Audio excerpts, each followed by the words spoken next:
It is my great pleasure to introduce my good friend Armin Medosch. Dr. Armin Medosch is a Vienna-based artist, curator, scholar, and author working in art and media theory.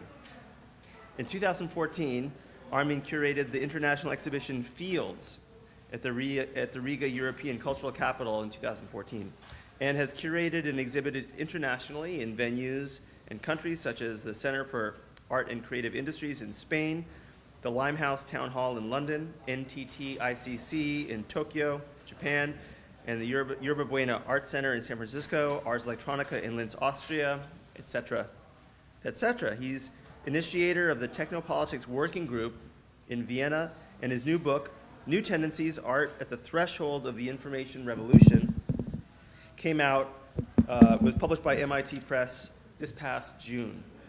Armin attended the University of Music and Dramatic Arts in Graz, Austria from 82 to 85, earned a degree in philosophy and German literature from Karl-Franz Universität in 1982, a Master of Arts in Interactive Digital Media from Sussex University in England in 2005, and a PhD in Arts and Computational Technologies from Goldsmiths in 2012. Armin influenced me a great deal when I was just out of graduate school and living in Berlin. We met, I don't know if it was at Ars Electronica or the Dutch Electronic Arts Festival, but I was really inspired by his intellect and his interest in new media as both a scholar and a curator. And then our paths crossed again and again in the European new media art scene, and was maybe too much to call you a mentor, but you definitely helped show me the way. So it's really my pleasure to welcome Armin Medosch. Please put your hands together for Armin. Thanks a lot, Mark, for such a nice introduction. It is indeed, it has been 20 years since we first met. I had been thinking about it. It was in '96, I think, at the European Media Arts Festival in Osnabrück. And then we all went to Amsterdam and Rotterdam at the back of a van, which were really different times. Yeah. And I would also say that Mark is a pioneer in his own right, and I recently have researched the early history of the NetTime mailing list. Mark is, of course, very well known for being founder of Rhizome list and project, but in the early days of NetTime, which is a very influential list, especially back then, in a critical discourse on the internet and net culture, Mark was one of the most frequent posters actually in the first 6 months. Today I will mostly talk about one subject, about my book which came out recently, and I hope you will find it interesting because it deals with a historical subject, but I think history is highly relevant for us today, because without understanding our past, we can also not properly understand our present and our future. As Mark has pointed out, I have mostly worked as a curator, also as an artist, but more as a sort of artist come curator in some in-between zones. And in 2006, actually before the Fields exhibition, in 2006 I curated an exhibition called Waves. The subtitle was Electromagnetic Waves as a Principal Medium of Art, and that was a big international exhibition. And then I did a practice-based PhD at Goldsmiths in England. Those practice-based PhDs, they are quite controversial, but I think they're really great because it gave me an entrance back into academia at a relatively mature phase of my life.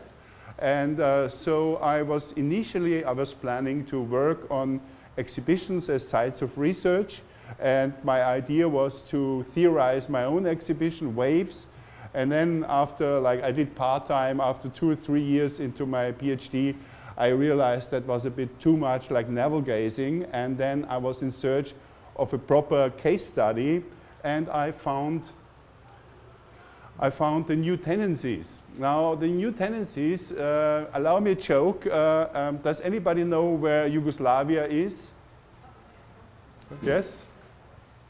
Well, actually, it's nowhere because it doesn't exist anymore. New Tendencies emerged in 1961 in Zagreb, which is the capital of Croatia, which then belonged to the Socialist Federal Republic of Yugoslavia. But the New Tendencies were an art movement which started in Yugoslavia, but then very soon had a very international dimension, and that's what I will talk about.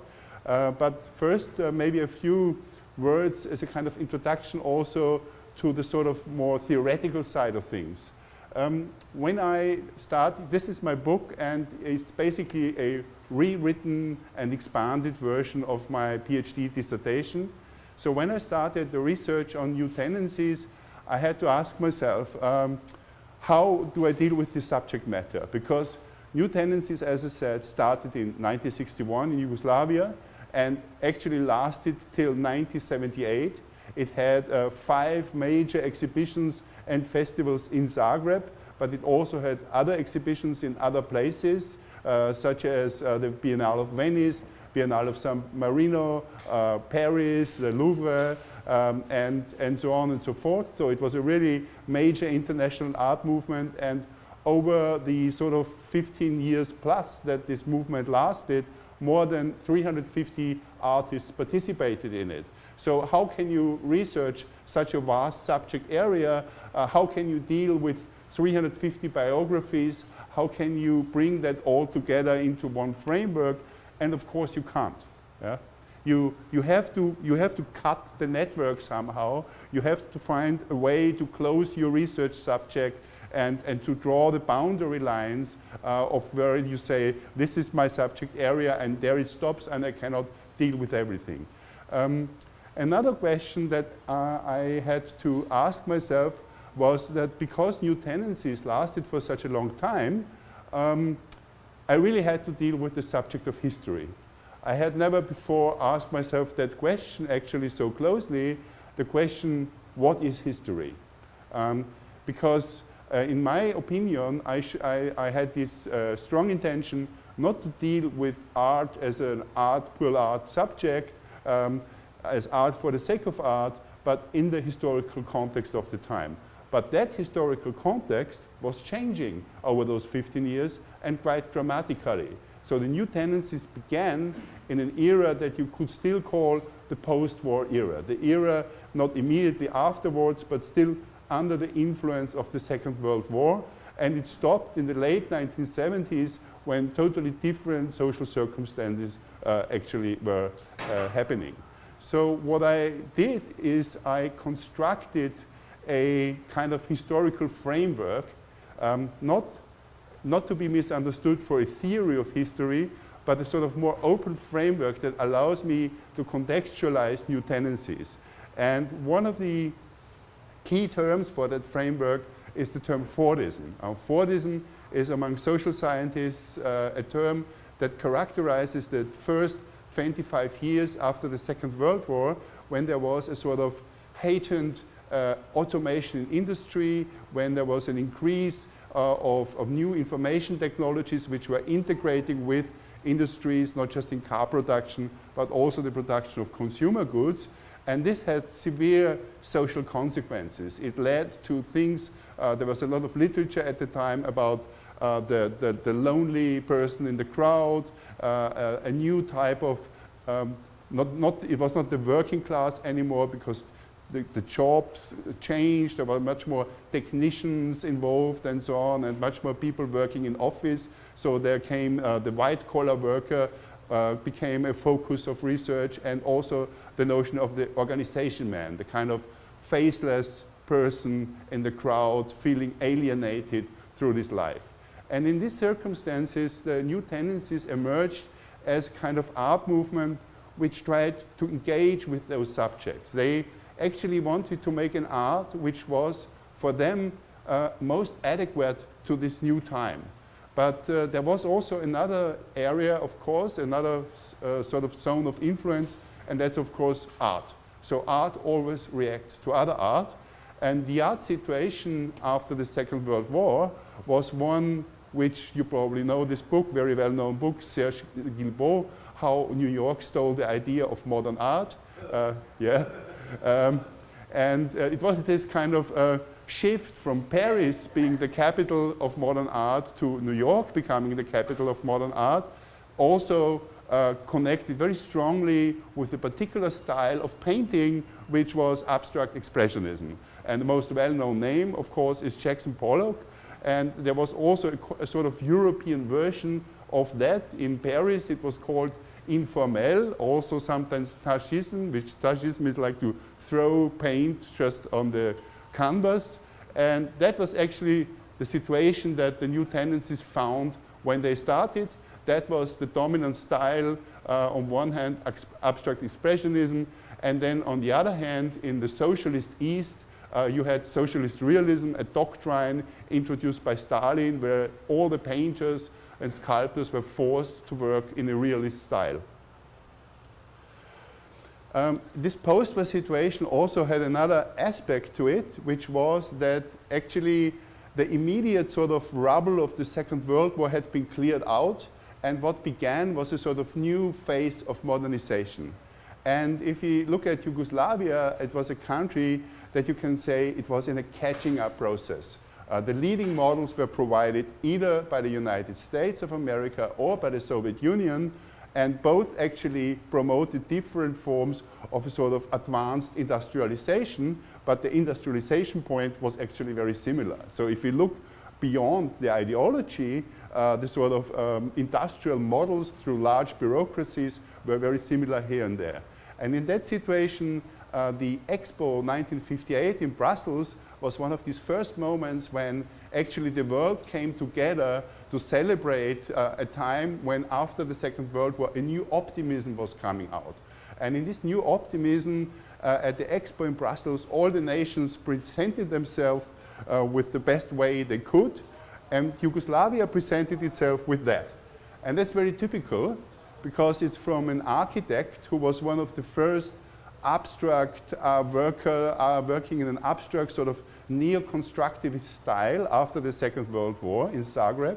In Zagreb, they had already in the interwar years contact with the international style, with the avant-garde, with constructivism, and particularly in architecture with Le Corbusier. And this architect, Wenceslav Richter, he made something very daring. He wanted to build this Yugoslav pavilion just on this one pillar, this one stilt in the middle, and it should have been completely just hanging free of any support from below. And as so many things with Yugoslavia, it was very ambitious, but they couldn't do it. They could technically, they couldn't realize it, but aesthetically it was on the highest level, and this is a model, of course, and it was not realized in that form. But Yugoslavia at the time, and that's very important to know, it was not part of the Eastern Bloc. There was, after the Second World War, there was the Soviet zone of influence, the so-called Iron Curtain came down, and all the countries under direct influence of the Soviet Union, they were really less free in all aspects. But Yugoslavia broke with the Soviet Union in 1948, and they developed their own system. It was still socialism, but it was called, the most important aspect was self-management, self-government and self-management. So Yugoslavia developed a very interesting ideology, which was based on a local self-organization on the levels of companies, on the levels of education institutions, art, where actually the idea was, in principle, everything should be self-organizing. Very modern. It's a bit like in the 1990s when we heard about self-organization and this kind of decentralization, and all that was part of the Yugoslav state ideology. But again, there was a contradiction with reality, but still, because there was still also the League of Yugoslav Communists, the Communist Party, and in the end, they did not give away the centralized political power. So there was on one hand this ideology of self-management, on the other hand, this kind of centralized political power. And this was the first exhibition of New Tendencies in Zagreb. As I said, at the time, the dominant styles were abstract expressionism in the West and socialist realism in the East. And New Tendencies did something completely new. So to sum it up a little bit before I go into more detail, one new thing was participation. If you look at those works here, they had an invitation to be touched. You could touch those spheres, those were plastic spheres painted one side black, one side white, and you could turn them around and you could thus create your own patterns, your own images.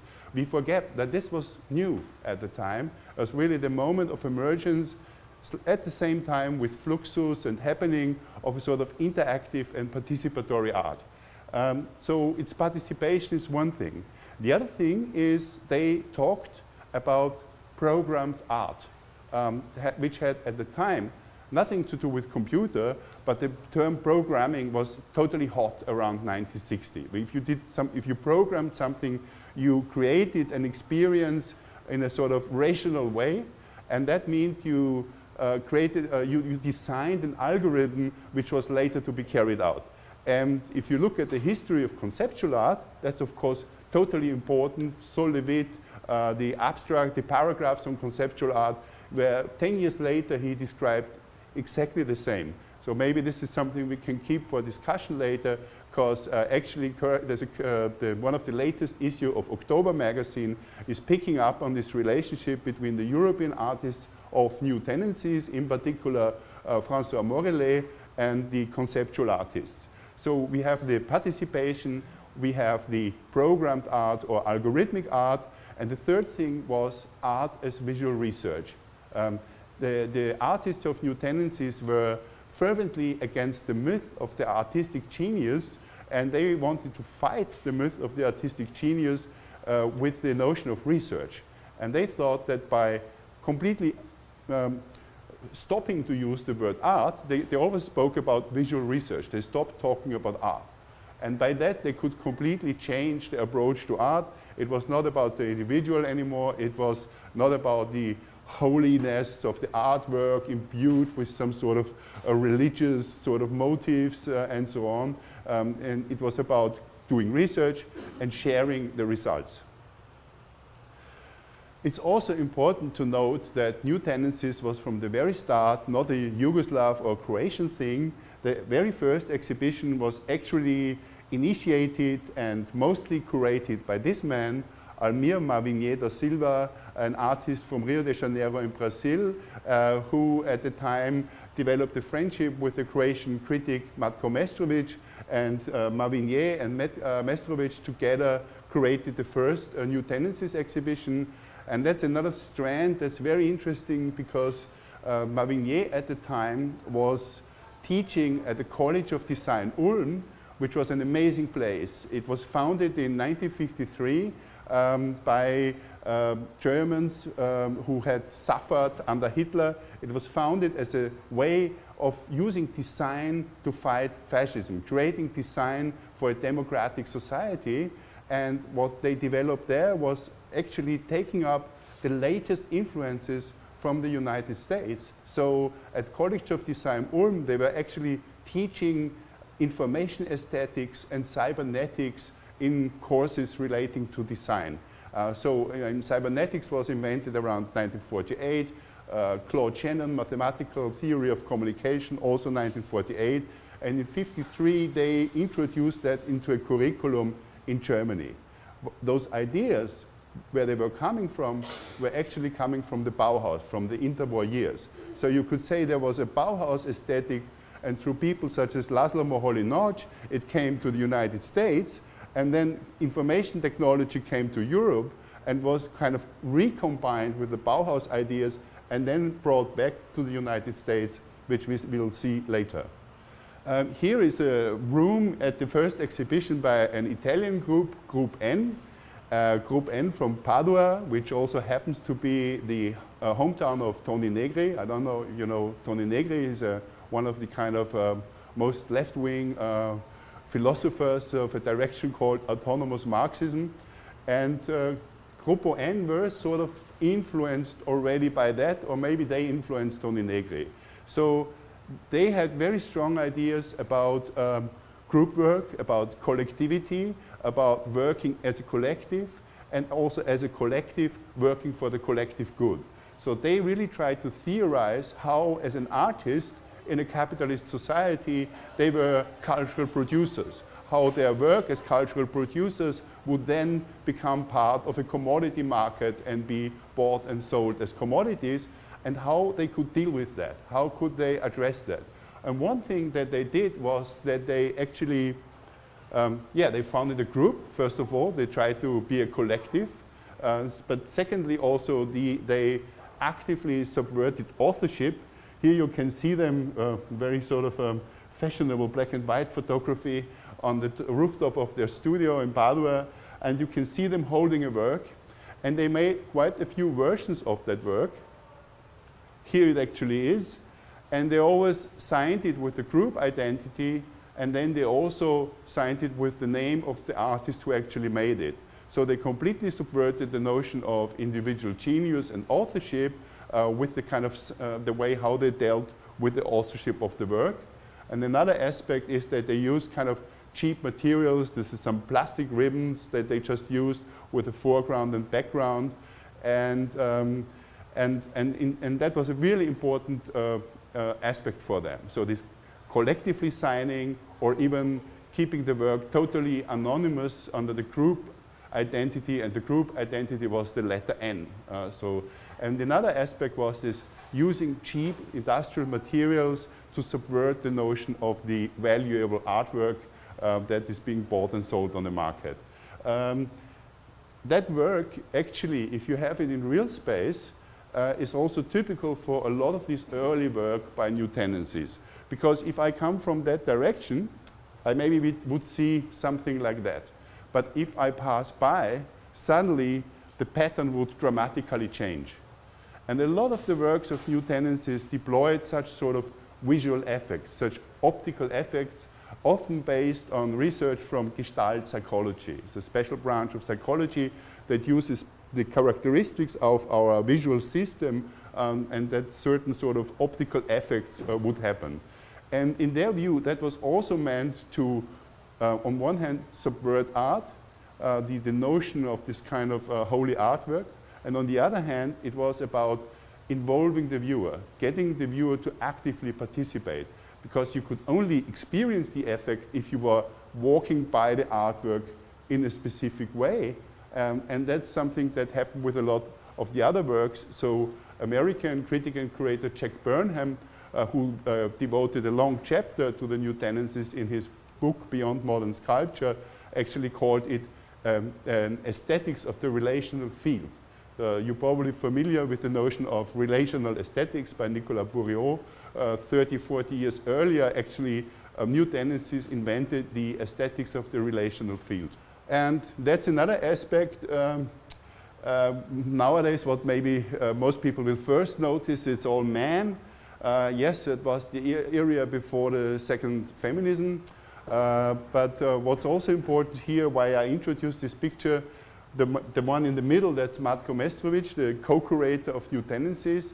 I think what is important about New Tendencies, if we take a look at it, actually it sort of makes us revisit art history, and in particular the history of post-war modernism.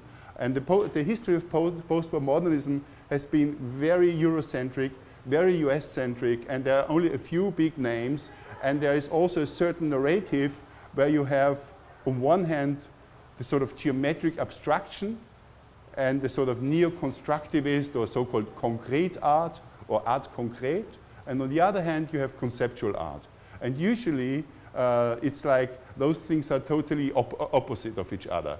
And New Tendencies, you could see that they combined aspects of this kind of constructivist tendency, but also of a sort of neo-Dadaist tendency. And that is underlined by the fact that this group, it was called Gorgona. The Gorgona group, which existed from 58 to 66, was a kind of proto-conceptualist group, conceptualism before the name. They had activities such as secret meetings, walks along the river, which were meant to be secret art classes. They made a magazine where one issue of the magazine consisted of empty pages. So they had a lot of this kind of early Dadaist spirit of total negation of everything.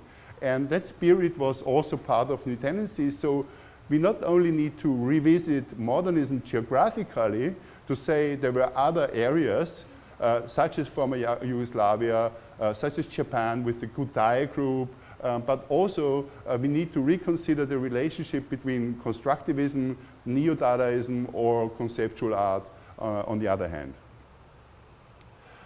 Just to underline that fact further, for the first New Tendencies exhibition, the Italian artist Piero Manzoni was heavily involved. He sent 3 works to Zagreb. One was a work called Achrom, a colorless work. Second one was one of his lines, and that was the third one.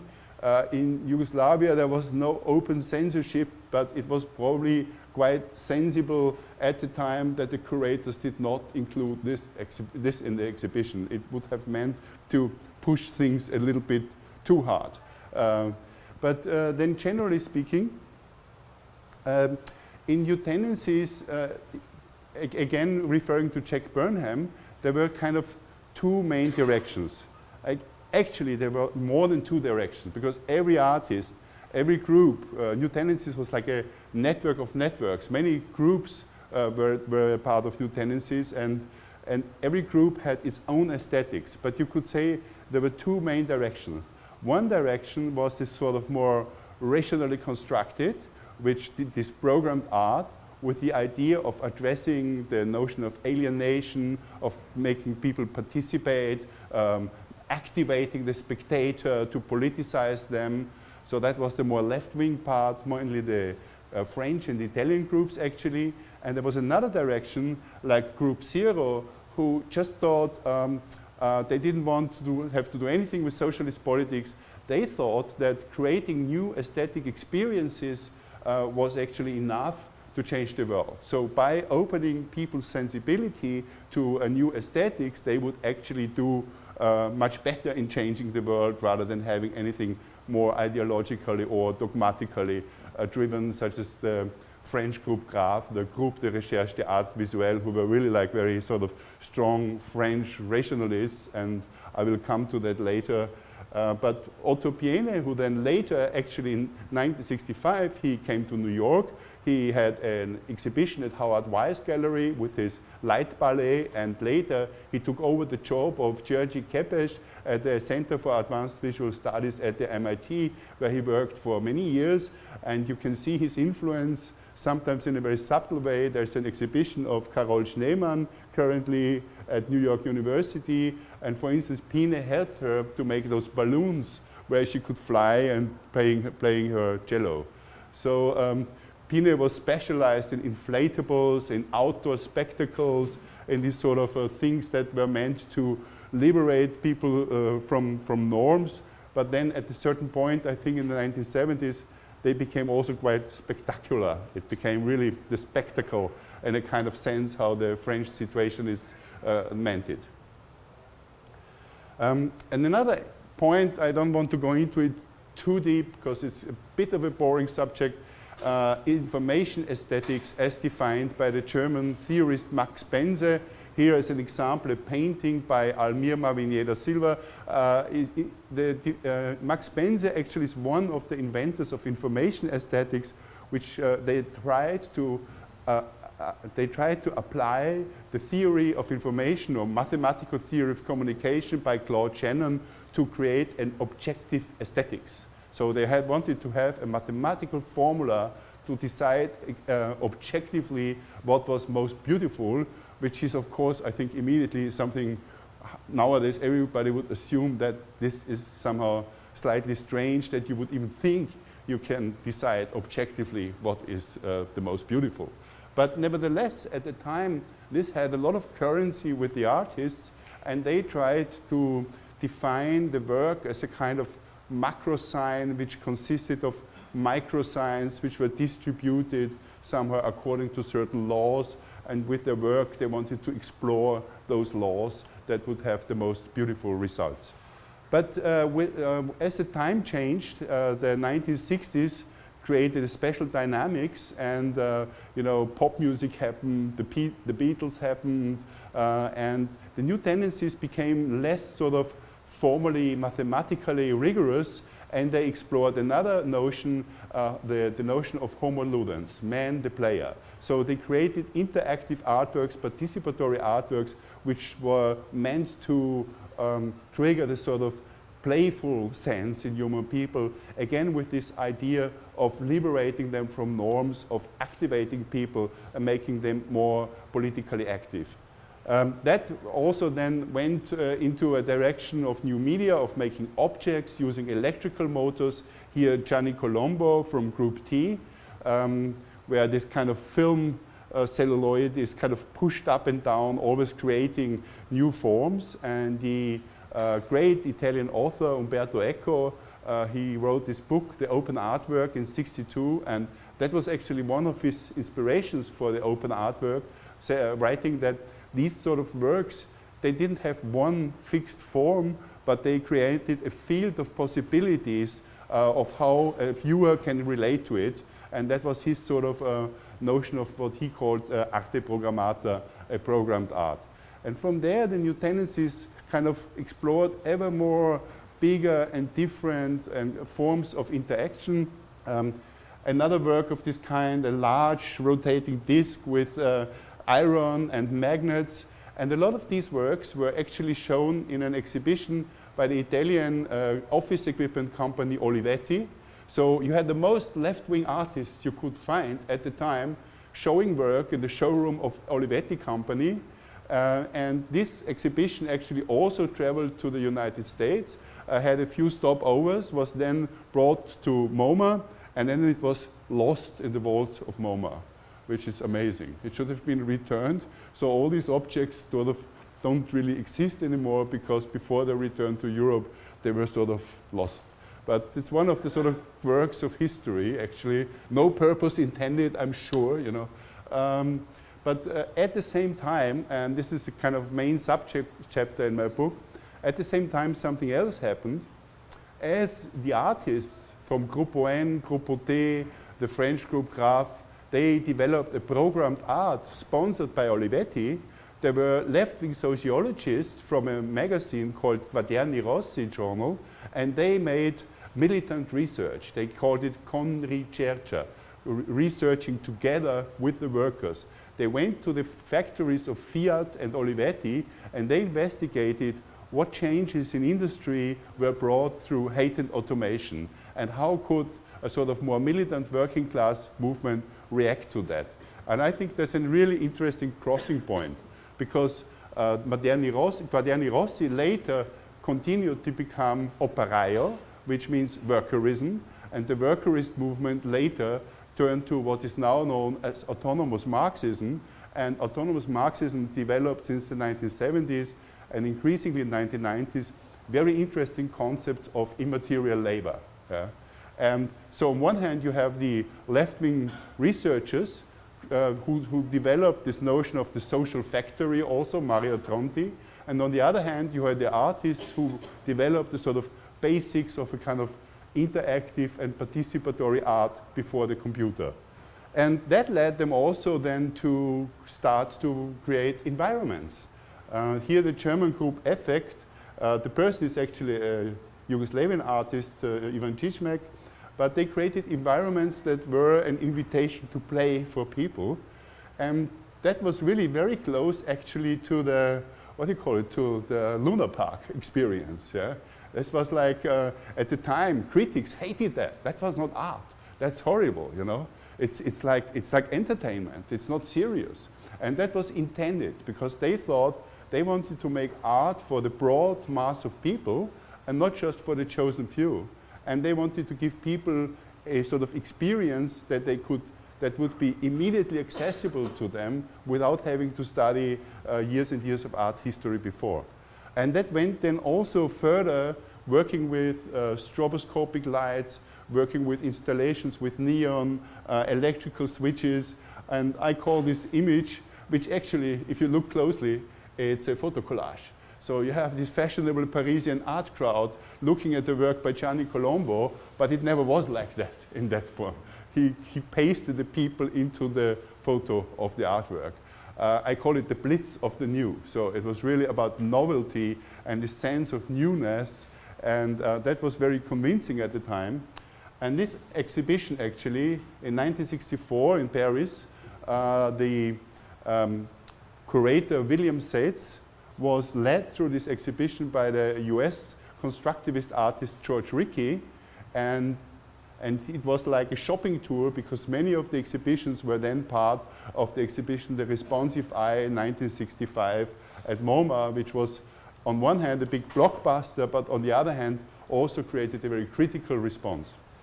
And again, one of these images here, the group Graf, they created a labyrinth where they had huge, massive works, but also very strong sensual triggers like stroboscopes, mirror rooms, where they sent people through this labyrinth to give them this kind of different destabilizing experience. They called it it was about destabilizing people out of their normal everyday experience. Again, a little bit like the Luna Park. But again, also what was important was here to completely forget about individual authorship. So it was a collective work by Graf and not an individual work, and they created some more of these works later on. And this is what I mentioned earlier on, the relationship between François Morellet and Saul Levitt. Morellet was really developing this sort of work since the early 1950s, where he worked with grids, and then he just superimposed grids one on each other, and he's just decided on the size of the grid, and then he decided of the angle in which he would twist and turn it.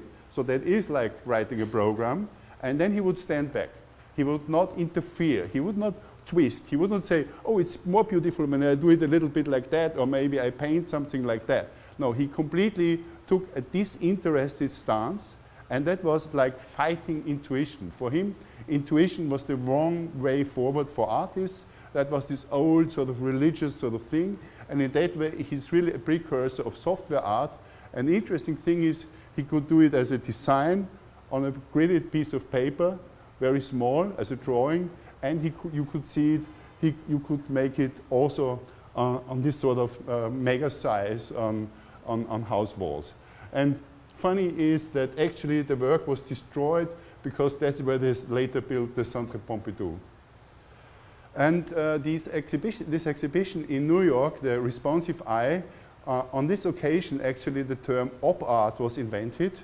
And that was, for New Tendencies, it was described as a first-class burial because their aesthetics became mainstream, it was very successful on the market, but all their political concerns about activating the spectator, about addressing people's political agency, all that was completely forgotten. So their aesthetics was captured by the market, but their political concerns were sidelined. And that created a serious concern for New Tendencies. You can say New Tendencies as a neo-avant-garde movement was over by 1965. And they had this symposium here where in this wonderful Baroque castle, they actually tried to decide what would be the future of this movement. It has been recorded. I listened to some of the recordings. It was really a bit of a depressed atmosphere. But there was one person, don't see him here, the French theorist Abraham Moll, who told them about a new machine for making art, the computer, and who had a fantastic theory about the computer creating a generative aesthetics. He called it permutative aesthetics. And with that, you could create individual artwork for every home.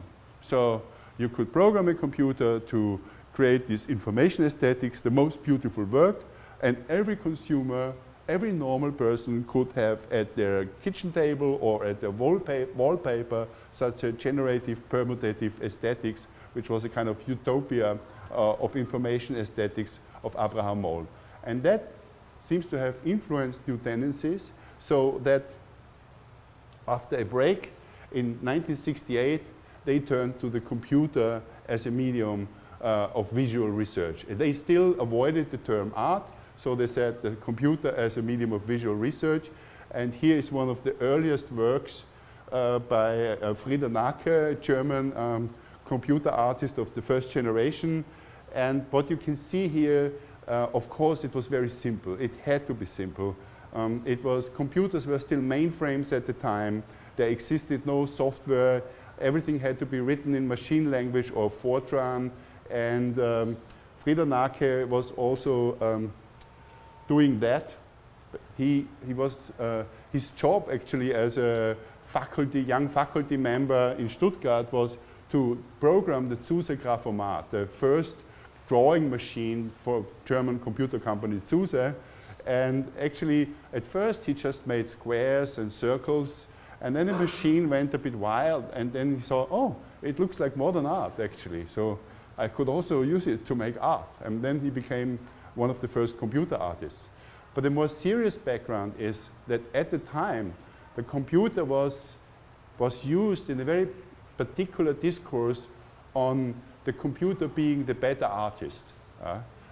Actually, Michael A. Knoll from Bell Labs made a work, this work here, which was shown in a magazine which was issued by New Tendencies, Bit International. I think it's possible to find the PDF somewhere. There are 9 issues of this magazine. It's fantastic. It has all these discussions on information aesthetics, but also computer-based typoetry and so on.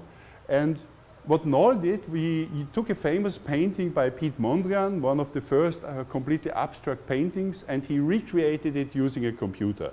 And then he had reproductions of both works, and he walked around Bell Labs in Murray Hill, New Jersey, and he asked the people 2 questions. Which one is made by the computer, and which one is made by a human person, and which one do you like better? And according to Knoll, the majority of the people sort of mixed it up. The majority thought the computer work was done by Mondrian and vice versa, and the majority also liked the computer work better. So that was used as an argument to say, in the future, all the art will be made by computers. All we need is a kind of skilled programming and a new profession, a kind of digital aestheticist, somebody who decides on the programs, and then we don't need art schools anymore. Everything will be perfect. We don't need art schools. We don't need artists who are always difficult people, and we can just, yeah. So, and that discourse was really strong. Even Frieder Nake, who is a lovely person I had the opportunity to meet, and he's teaching in Bremen, and he made this, at least he still called it a homage to Paul Klee.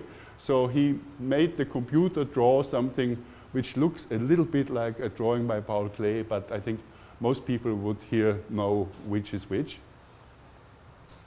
And this was all theorized heavily in symposia in 68, 69, symposia which were very international. I briefly showed this image of Hiroshi Kawano, a Japanese computer artist, also one of the true pioneers of computer art, unfortunately almost forgotten.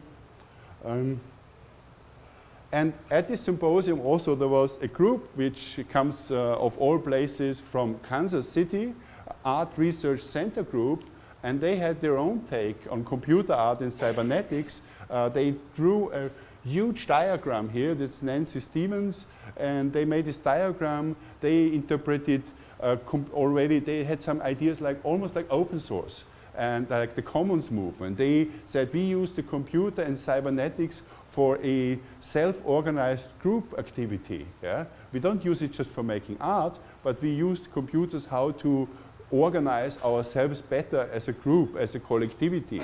And a very interesting approach, I think, which unfortunately somehow has been largely missed, and this is an appeal to you, critical study people here. I think I should not research that, but Art Research Center Group is still around.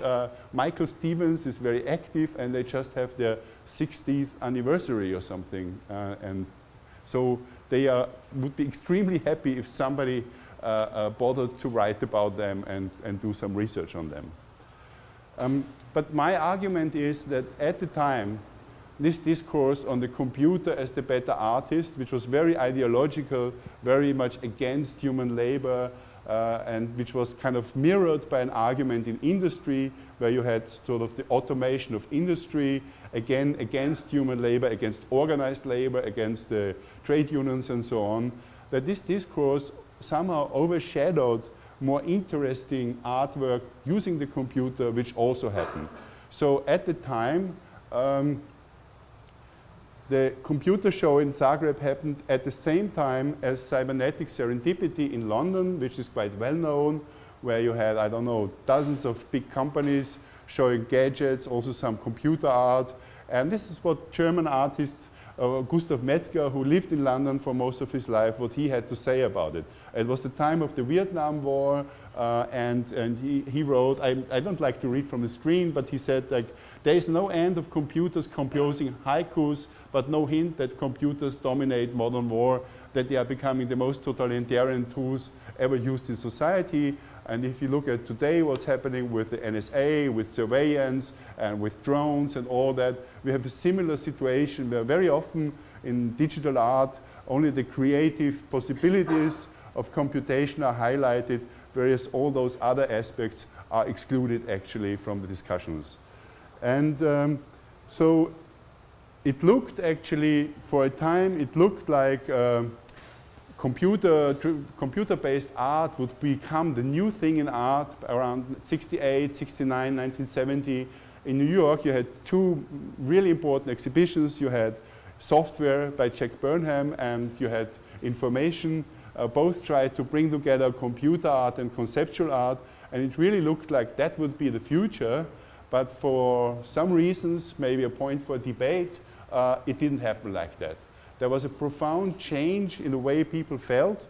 Probably the Vietnam War played a big role in that, but also other issues, the '68 revolution, hippie movement, a new sort of ecological sensibility, and that's what actually happened. So the artists sort of left that whole technological paradigm. They started doing conceptual art, body art, land art, all sorts of things.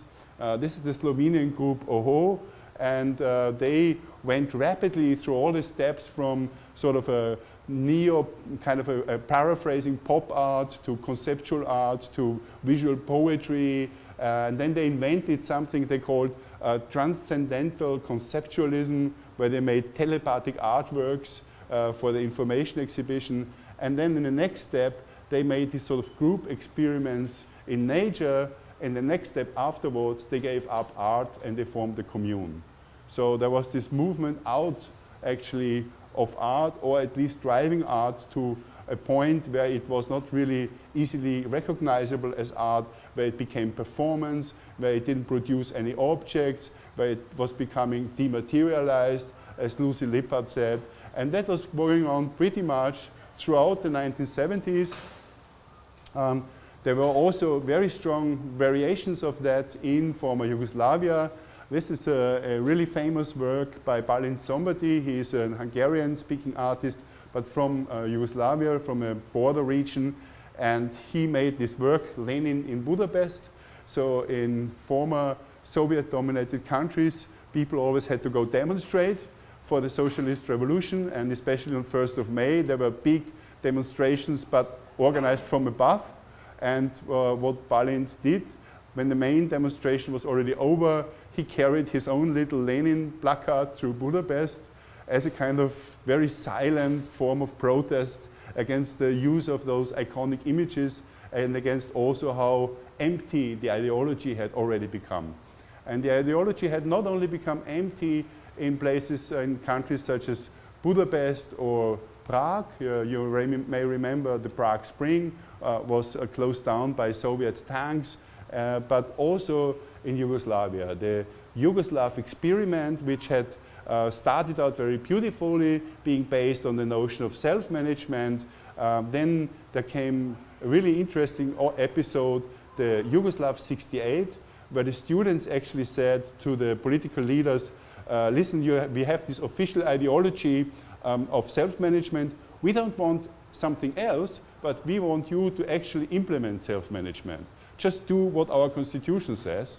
And that, of course, was not possible. So in a way, Yugoslavia went into a stage where it became increasingly fossilized. There was a cult of personality around Tito, and the conceptual artists were very good in sort of deconstructing that. So Yugoslav conceptual art of the time, which is called the New Art Practices, which is one of my next research subjects where I want to go deeper, was very often kind of deconstructing the use of images in ideological sort of urban spaces, and how artists actually reacted to that, also bringing in new topics such as gender and ecology and so on and so forth.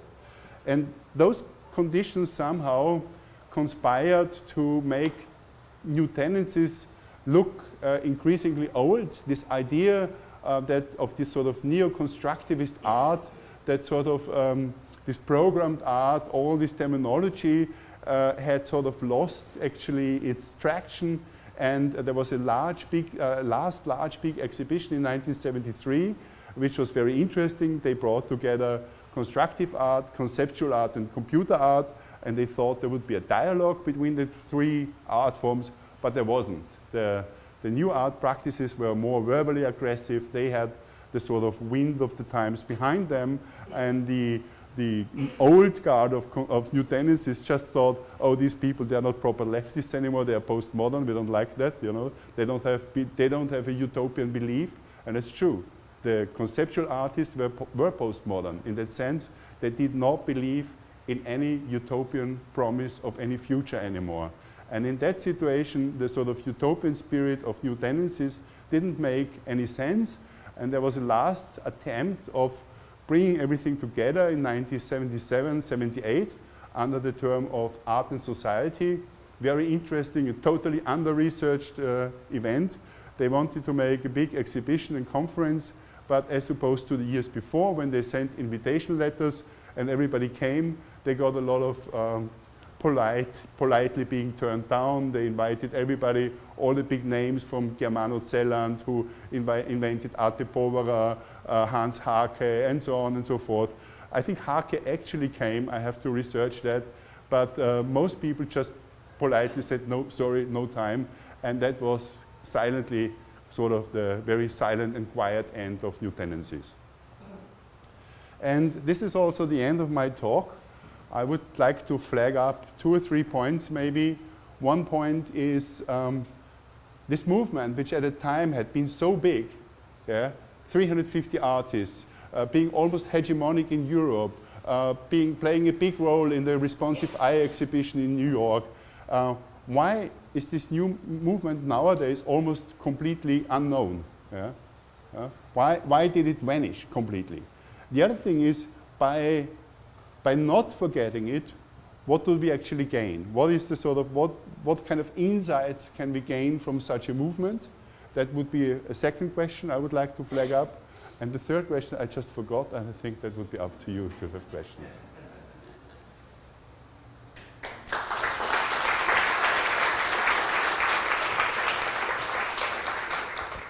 My question is a question and I believe a response as well. When you talk about conceptual art, are you also including minimalism? Because it seems that this movement led into minimalism, especially when you talk about computer art and the line. The other statement I had is, you said what was the rebuttal to this? I believe it was artists like Cy Twombly, who then started mark making, showing the human input into art again, which was taken out through something like new tendencies and minimalism. I think the second point, that's the wrong chronology. New tendencies reacted to that human hand. That was before them. That was quite dominant before they started. And they said this kind of individual gesture just shows the individual psychic state of the artist, and it's not so valuable. We, by making these collective artworks, which are rationally conceived, we can, which are based on a science of perception also, on actual neuroscience and how our visual apparatus works, that's much stronger, that's much more interesting. The first question, that's really, I think, the spring issue of October magazine. There are two things in there. There is a new collection of translations of writings by François Morellet, and there's this article by Yves Alamboy about reopening that debate, because what happened was that in 1972, the gallerist of Morellet launched an attack on Sol-Lewitt that he was plagiarizing Morellet. So at the time, minimalism was really big, was getting really big, and new tendencies were struggling to get forgotten. And this gallerist said, you know, Morellet has done it 10 years earlier. And in a way, it's true, you know, it's true. So was really, at the time, the rhetoric was maybe over the top, and this article by Yves Alamboy, he reflects that very well. It's a very well-rounded article, but it was really true that there were certain mechanisms where not just Solevit, but they completely distanced themselves of any European influence. And that was also just feeding into what the gallerists did. So it was a time when American gallerists were just becoming dominant quite globally on the art market, and so it suited them very well that also Donald Judd said, I have never been influenced by anything European. And it's not true. So there's a book by a colleague, Midori Yamamura. She wrote a book on Yayoi Kusama, and she showed how Kusama was actually next door neighbor of Donald Judd. And Kusama was not part of New Tendencies, but she was with the Zero network. And she worked with Zero and showed with Zero. So Donald Judd knew about Zero. He knew about that, you know. Dan Flavin knew about that. But they said they publicly distanced themselves from that, and they had the critics behind them. They had more critical firepower with Art Forum. They had the art market behind them. And that's a situation which is very much still in place. So it's kind of a, that's what I said. Considering New Tendencies affords and reconsidering actually of this post-war modernism. But I think I'm with Yves Alamboy. It's not about Morellet being a precursor of Levitt. That would be a stupid way of putting it. It's not about one plagiarizing the other. Both have been working with algorithms and with grids in a very interesting way, and one was a few years earlier. So I think that would be the thing. I'm curious, you mentioned Molinage. He would have been at Illinois Institute of Technology post-World War II? Sorry? Was there a direct influence between Molinage being in Illinois? Did he have any direct contact with the artists? Who? Molinage. Molinage, oh, he died too early. But the contact was actually that, very interesting, it was the other way around. So at the College of Design Ulm, there were several former Bauhaus people. There was, for instance, Josef Albers. And there was sort of, as I said, there was this movement. Those artists, Bauhaus artists, they had been driven out because of fascism. They had to leave Europe, came to the United States, came to places such as the Black Mountain School, and then Moholy-Nagy started this Institute of Design in Chicago. And very interesting small detail is that some of the Croatian participants in New Tendencies, before New Tendencies started in 1950, they actually, at the time, it was still in a sort of post-Stalinist situation. So Yugoslavia did not have a doctrine of socialist realism, but doing abstract art was difficult. But what they could do, they worked as designers for the Yugoslav state, designing trade fair exhibitions. And that gave them the chance to travel, and they came to Chicago for a trade fair, and they immediately went to the Institute of Design, which was also called the New Bauhaus.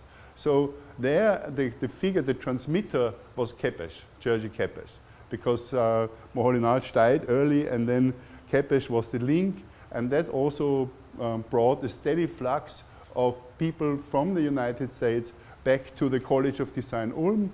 And there was, and another part of that story is, of course, that raised a lot of criticism from the left-wing artists of the Situationist International, of the Asger Jorn and the new Bauhaus Imaginists. They called them functionalists, and for them, functionalist was a derogatory term. So the Yugoslavian founder of New Tendencies, how do I pronounce his name? Matko Mestrovic.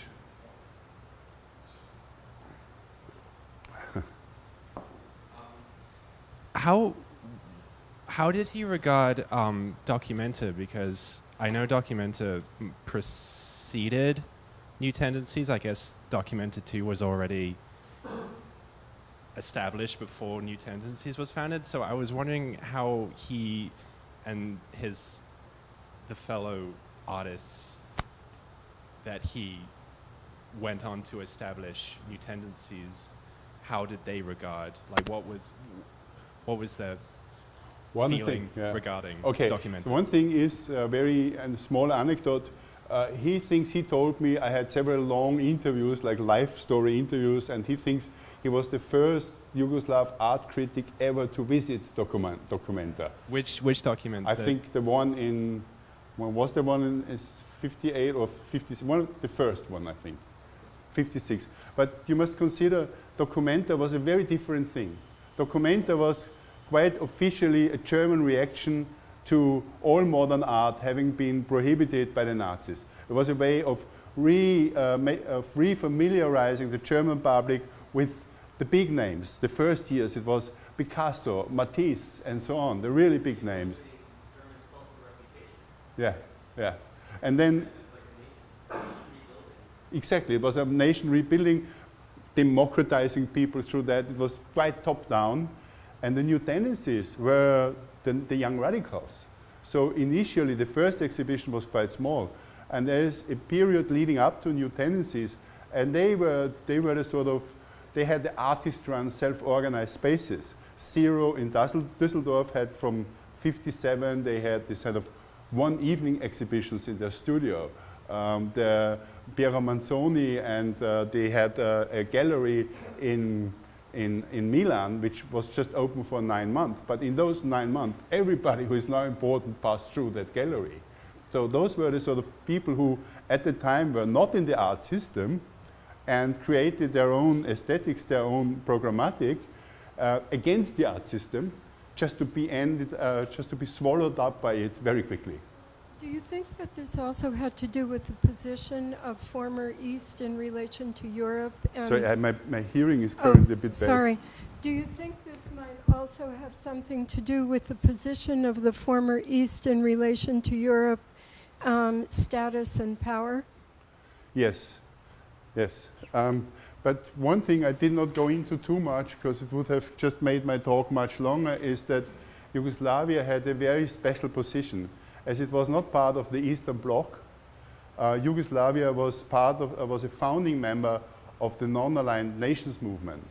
The non-aligned nations movement was formed after a first conference in 1955 in Bandung in Indonesia, where Nehru of India, Sukarno of Indonesia, Nasser of Egypt, Kwame from Ghana, and Tito from Yugoslavia decided, okay, there's the capitalist West, and there is the so-called communist East, but they recognized the communist project of the Soviet Union was just another imperialist project, and they decided we should have the right to decide our own path, our own way. And that was the non-aligned nations movement, and Yugoslavia was the only European founding nation, and that gave it such a special position politically, because that meant that their system also at the time was called market socialism. So in a way it was an open country.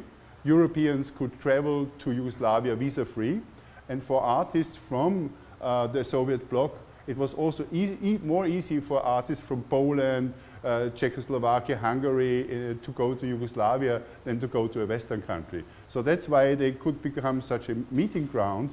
But that's also the thing, the sad history is that Yugoslavia destroyed itself in a civil war in the 1990s, a fairly recent history, and the nations that came out of that are all fervently anti-socialist. And everything that concerns the past of socialist Yugoslavia, such as New Tendencies, they don't hold in very high esteem. So in Serbia, you would probably have 2,000 people who know the New Tendencies. In Croatia, where I have been, it's a bit better, so they start to embrace it as part of their artistic tradition. But you really have an inequality also in terms of who writes the history and who decides what is important and what goes into the history books and what doesn't. So that's, of course, always a factor. And already at the time, they talked about cultural imperialism, and it's a strong word, but probably something of that kind has been happening. Thank you, Armin. I thought it was a really brilliant lecture, really interesting to me and really important. For my students, I just want to contextualize a bit the project that you're engaged in. In art history and in curatorial practice over the last decade or maybe 15 years, there's been a lot of work done exploring additional or alternative modernisms. So, when I was educated in the late 1980s and early 1990s, we talked about modernism as if it were a fairly monolithic thing. It was a rather Eurocentric approach to the subject, which really located modernism in Western Europe and then in the United States. And as Armin Medosch mentioned, there was this terrific book by Serge Guilbeault called How New York Stole the Idea of Modern Art from Paris. And it was really how abstract expressionism marked this point of transition where the avant-garde, went from, Paris and Western Europe in general to New York, and how that was sort of orchestrated in large part by the United States Department of State and the CIA through a form of literal cultural imperialism, trying to use American avant-garde art as a kind of cultural weapon in the Cold War. But in any case, so what Armin is doing here is part of a larger project that lots of art historians and curators are undertaking to expand our definition of modernism so that we understand that things were happening all over the world simultaneously, and how all these different modernisms are, they're aware of each other, but they're also all symptomatic of similar macro trends. For example, industrialization, right, which he was talking about at the beginning. So now for a question, you sort of wanted to flag up a couple of points, and one was, why has the history of new tendencies been? Why was it either not written or erased? And of course, you can understand not writing as almost a form, like a passive form of erasure. And my sense is you have a hypothetical answer to your own question. So I'd ask you why you think that is, and then I might respond to that. Half of the answer we have already discussed. There were these mechanisms that New York became the capital of modern art. Artists who were actually influenced at some point by those European artists who had seen the responsive eye. For instance, it's known that Sol LeWitt has seen Morellet's work in '65, and he started his own work with grids a year later.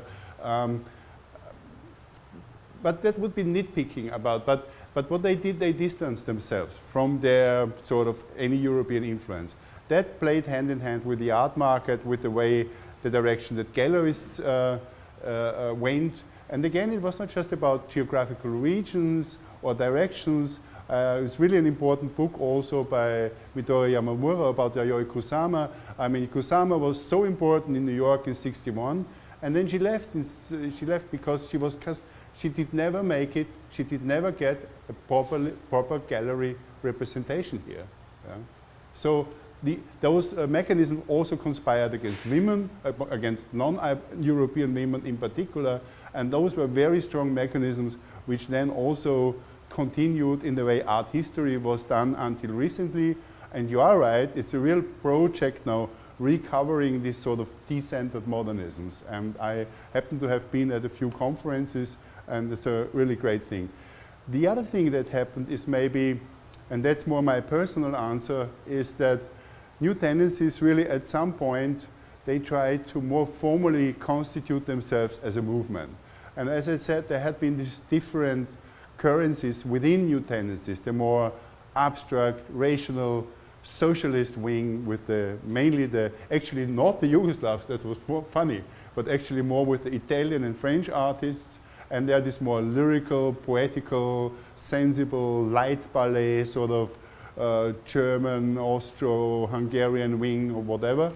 And what happened in '63, they tried to expulse all those people. So the French rationalists, they did the classical Breton thing, we're making a movement, we have to kick out everybody who is not completely following our line. And one of the issues was, for instance, they made lists of who is in and who is out. And they gave reasons why people were kicked out. Yeah? And there's a funny correspondences in the archive. The history of new tendencies is fairly well preserved in the Museum of Contemporary Art in Zagreb, not in digital form, but in carton boxes. And the letters are really funny. So they sent letters to Otto Biene and Heinz Mack, and they said, your latest work doesn't suit with the current development of our movement. Please send other work. Yeah? And then when they made lists, they also gave reasons, as I said. And one reason, because as I explained, Morellet had this very strong drive against intuition. And generally, they wanted to get rid of the hand of the artist. That was an ideologically driven thing. It should not show the hand of the artist, because they thought in a modern industrial society, that's ancient. Yeah? And so, for instance, so they accused some artists of sensible execution. So you were supposed to decide on your algorithm, a set of proceedings and materials which you would use, and then you would carry out the algorithm without any sensible execution. If you had sensible, okay, you're out, sensible execution. Yeah. It reminds me of you made reference to Saul LeWitt in his paragraphs on conceptual art. He wrote, in conceptual art, the idea is a machine that makes the work. Execution is a perfunctory affair. Totally the same. That's why I said that's this relation, Morellet and Saul LeWitt. It's a really close relation. Again, I think it would be wrong to say that LeWitt stole from Morellet, maybe some subconscious influence, but maybe also such things come up at the same time in different parts of the world. And and it was this idea of making an art adequate for an advanced industrial society, actually. Where this craft-based approach, I mean, Duchamp made that gesture 60 years or 50 years earlier, actually. Yeah. Can you talk more about how the computer art was political? It was specifically because of the decision of changing the media at that time, or how it was? The relation between computer art and political, like how it was political. Okay. So yeah, that was a big question. It was a big problem, because you can really say there were two phases. There was the first phase from 61 to 65, where you had those groups and collectives. Group N, actually there was an American group involved, also completely forgotten, with a beautiful name, Anonyma. They were from Cleveland, Ohio. Very interesting would be to research them. And there was a Russian group called Vishenye. So in the first phase, there were these movements, and they had this idea of participatory art in order to activate the spectator. And they used this notion of research and programmed art. But if you look at how the works were made, they were totally simple. This is what actually any slightly skilled human person could do. They were not such great craftsmen. Yeah? And then they had this break, and then it was more like a forward flight. They saw their aesthetics had conquered the art market without any concern for their politics. And then they got this idea of making visual research with the computer, but how to? I mean, at the time, getting access to a mainframe computer was really difficult. So when they had the second phase of New Tendencies, which started in 68, 69, there was almost a complete change of personnel. There were only 5 artists from the first phase who then switched to working with a computer. And that also meant getting access to a computer, and very often also finding a technician to work with. So in 68, 69, they made not just one event, but a series of events. And in May 69, that was really big, with a competition in computer art. And you had a new type of collective who was the winner, which was the American Corporation. Actually, the first prize went to computer graphics in California, and the second to Boeing. So in a way, the kind of politicized collectives of New Tendencies were replaced by corporations who had the financial means to do computer art. So you had Boeing, I forgot his name, Computer Graphics.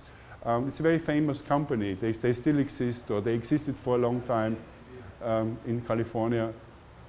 Anyway, and also Bell Labs. Yeah? So they were the computer artists, and they had great people. It's not that I want to dismiss the people. There were programmers like Kenneth Knowlton, Michael Noll. They did great work. It was technically innovative, but formally a bit boring. It was two-dimensional graphics, mostly on paper, And it was really just about aesthetics, and one of the few artists of that generation, actually Charles Jury, is one of the few who made this fantastic work, Random War, who actually did address the Vietnam War. But within the New Tendencies, that actually led to a small scandal, because when they had that symposium, one of the participants of the first phase came, Alberto Biasi, and he said, how can you do this? You know, how can you now focus on computer art when around the whole world is exploding? We have Paris May, we have Italian hot autumn of '69. It was not just Paris, it was a global movement. It was not just about Vietnam, it was about many things. It was a new social imaginary, actually. And then in Zagreb, they were thinking about flow chart diagrams. There's a term actually coming from science studies about a sort of Cold War rationality. And it's possible, I don't want to wave the finger at you, Dennis, but it's possible that among some of the older school also there was this link coming from art concrete and from this mathematical approach in art and this interest in information aesthetic and cybernetics, that has this slight overlap with this Cold War rationality. And in a way, '68 sort of blew that away. People did not follow that anymore. There was a new sensibility, and that's why I also showed those Slovenian artists. They made different things, and the young people made different things. And New Tendencies were just a few years older, but that already created a split. I hope does that answer your question.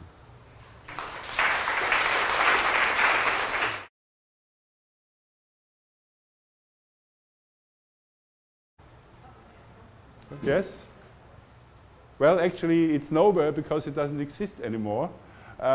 New Tendencies emerged in 1961 in Zagreb, which is the capital of Croatia, which then belonged to the Socialist Federal Republic of Yugoslavia. But the New Tendencies were an art movement which started in Yugoslavia, but then very soon had a very international dimension, and that's what I will talk about. But first, maybe a few words as a kind of introduction also to the sort of more theoretical side of things. When I started, this is my book, and it's basically a rewritten and expanded version of my PhD dissertation. So when I started the research on New Tendencies, I had to ask myself, how do I deal with this subject matter? Because New Tendencies, as I said, started in 1961 in Yugoslavia, and actually lasted till 1978. It had 5 major exhibitions and festivals in Zagreb, but it also had other exhibitions in other places, such as the Biennale of Venice, Biennale of San Marino, Paris, the Louvre, and so on and so forth. So it was a really major international art movement, and over the sort of 15 years plus that this movement lasted, more than 350 artists participated in it. So how can you research such a vast subject area? How can you deal with 350 biographies? How can you bring that all together into one framework? And of course you can't. Yeah? You have to cut the network somehow. You have to find a way to close your research subject and to draw the boundary lines of where you say, this is my subject area, and there it stops, and I cannot deal with everything. Another question that I had to ask myself was that because New Tendencies lasted for such a long time, I really had to deal with the subject of history. I had never before asked myself that question actually so closely, the question, what is history? Because in my opinion, I had this, and then we all went to Amsterdam and Rotterdam at the back of a van, which were really different times. Yeah. And I would also say that Mark is a pioneer in his own right, and I recently have researched the history of the early history of the NetTime mailing list. Mark is, of course, very well known for being founder of Rhizome list and project, but in the early days of NetTime, which is a very influential list, especially back then, in a critical discourse on the internet and net culture, Mark was one of the most frequent posters actually in the first 6 months. Today I will mostly talk about one subject, about my book which came out recently, and I hope you will find it interesting because it deals with a historical subject, but I think history is highly relevant for us today, because without understanding our past, we can also not properly understand our present and our future. As Mark has pointed out, I have mostly worked as a curator, also as an artist, but more as a sort of artist come curator in some in-between zones. And in 2006, actually before the Fields exhibition, in 2006 I curated an exhibition called Waves. The subtitle was Electromagnetic Waves as a Principal Medium of Art, and that was a big international exhibition. And then I did a practice-based PhD at Goldsmiths in England. Those practice-based PhDs, they are quite controversial, but I think they're really great because it gave me an entrance back into academia at a relatively mature phase of my life. And so I was planning to work on exhibitions as sites of research, and my idea was to theorize my own exhibition, Waves. And then after, I did part-time, after 2 or 3 years into my PhD, I realized that was a bit too much like navel-gazing, and then I was in search of a proper case study, and I found the New Tendencies. Now, the New Tendencies, allow me a joke. Does anybody know where Yugoslavia is? A strong intention not to deal with art as an pure art subject, as art for the sake of art, but in the historical context of the time. But that historical context was changing over those 15 years, and quite dramatically. So the New Tendencies began in an era that you could still call the post-war era. The era not immediately afterwards, but still under the influence of the Second World War. And it stopped in the late 1970s when totally different social circumstances actually were happening. So what I did is I constructed a kind of historical framework, not to be misunderstood for a theory of history, but a sort of more open framework that allows me to contextualize new tendencies. And one of the key terms for that framework is the term Fordism. Fordism is, among social scientists, a term that characterizes the first 25 years after the Second World War, when there was a sort of heightened automation in industry, when there was an increase of new information technologies which were integrating with industries, not just in car production, but also the production of consumer goods. And this had severe social consequences. It led to things, there was a lot of literature at the time about the lonely person in the crowd, a new type of, it was not the working class anymore because the jobs changed. There were much more technicians involved and so on, and much more people working in office. So there came the white-collar worker became a focus of research, and also the notion of the organization man, the kind of faceless person in the crowd feeling alienated through this life. And in these circumstances, the New Tendencies emerged as kind of art movement which tried to engage with those subjects. They actually wanted to make an art which was, for them, most adequate to this new time. But there was also another area, of course, another sort of zone of influence, and that's, of course, art. So art always reacts to other art, and the art situation after the Second World War.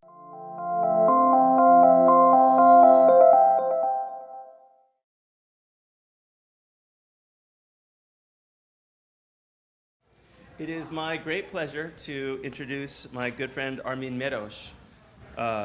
Dr. Armin Medosch is a Vienna-based artist, curator, scholar, and author working in art and media theory.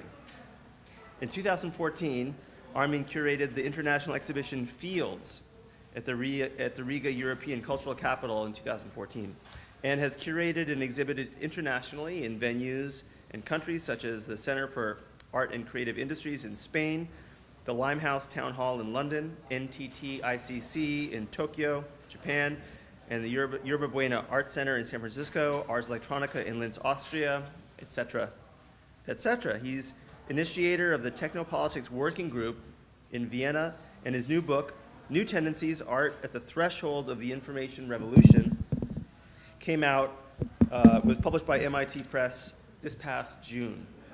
Armin attended the University of Music and Dramatic Arts in Graz, Austria from 82 to 85, earned a degree in philosophy and German literature from Karlsruhe Universität in 1982, a Master of Arts in Interactive Digital Media from Sussex University in England in 2005, and a PhD in Arts and Computational Technologies from Goldsmiths in 2012. Armin influenced me a great deal when I was just out of graduate school and living in Berlin. We met, I don't know if it was at Ars Electronica or the Dutch Electronic Arts Festival, but I was really inspired by his intellect and his interest in new media as both a scholar and a curator. And then our paths crossed again and again in the European new media art scene, and was maybe too much to call you a mentor, but you definitely helped show me the way. So it's really my pleasure to welcome Armin Medosch. Please put your hands together for Armin. Thanks a lot, Mark, for such a nice introduction. It is indeed, it has been 20 years since we first met. I had been thinking about it. It was in '96, I think, at the European Media Arts Festival in Osnabrück. World War was one which you probably know, this book, very well-known book, Serge Guilbeault, How New York Stole the Idea of Modern Art. It was this kind of shift from Paris being the capital of modern art to New York becoming the capital of modern art, also connected very strongly with a particular style of painting, which was abstract expressionism. And the most well-known name, of course, is Jackson Pollock. And there was also a sort of European version of that. In Paris, it was called informel, also sometimes tachisme, which tachisme is like to throw paint just on the canvas. And that was actually the situation that the New Tendencies found when they started. That was the dominant style, on one hand, abstract expressionism, and then on the other hand, in the socialist East, you had socialist realism, a doctrine introduced by Stalin, where all the painters and sculptors were forced to work in a realist style.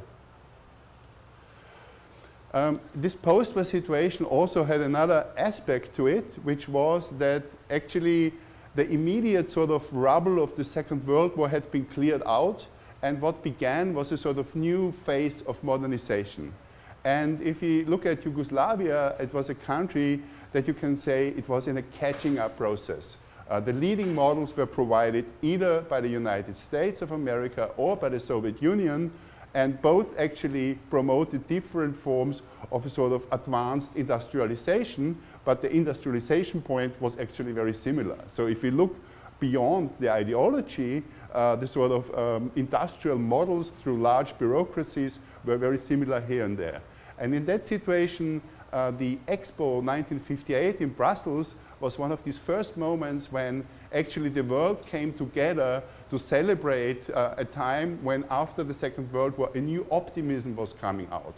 And in this new optimism at the Expo in Brussels, all the nations presented themselves with the best way they could, and Yugoslavia presented itself with that. And that's very typical because it's from an architect who was one of the first abstract working in an